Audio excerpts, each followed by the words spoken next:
Assalamualaikum warahmatullahi wabarakatuh. Di sini saya Anissa Nabila Nurlaili, NIM 185211266 dari MBS 7B akan sedikit mempresentasikan mengenai komunikasi bisnis yang terdapat di PT Gudang Garam Tbk sebagai tugas ujian tengah semester.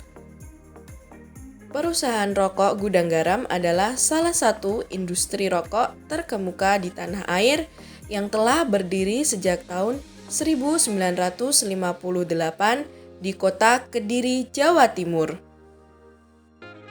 Suryawono Wijojo, beliau adalah pendiri PT Gudang Garam Tbk. Produk Gudang Garam bisa ditemukan dalam berbagai variasi, mulai sigaret kretek klobot, sigaret kretek linting tangan, hingga sigaret kretek linting mesin. Kegiatan komunikasi dalam perusahaan ini menggunakan komunikasi verbal dan non-verbal. Komunikasi verbal adalah komunikasi secara langsung seperti adanya kegiatan rapat dan diskusi. Sedangkan komunikasi non-verbal adalah komunikasi secara tidak langsung. Komunikasi organisasi yang telah lama terbentuk dalam PT Gudang Garam Tbk, baik komunikasi dari atas ke bawah, komunikasi dari bawah ke atas, komunikasi horizontal dan komunikasi diagonal.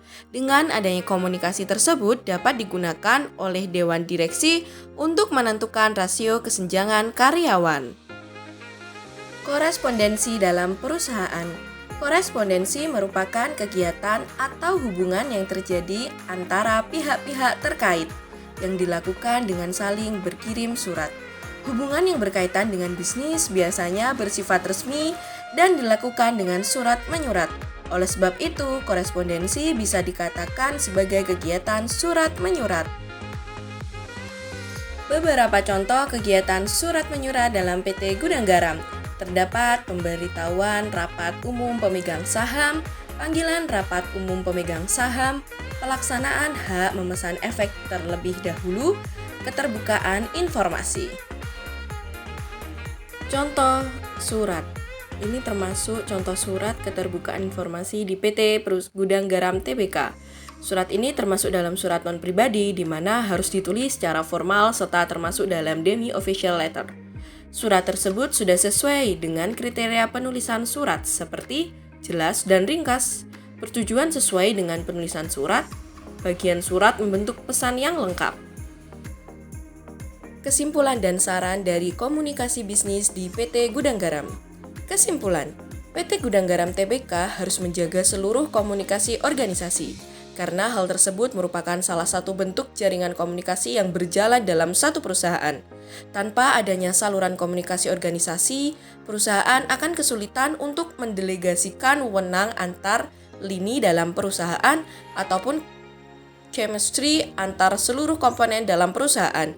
Jadi, perusahaan harus dapat membangun komunikasi yang baik. Sedangkan saran komunikasi bisnis ini yaitu harus lebih memaksimalkan seluruh komunikasi sehingga dapat meminimalisir masalah yang timbul dari proses komunikasi. Sekian presentasi dari saya, apabila ada kurang lebihnya mohon dimaafkan. See you and thank you. Wassalamualaikum warahmatullahi wabarakatuh.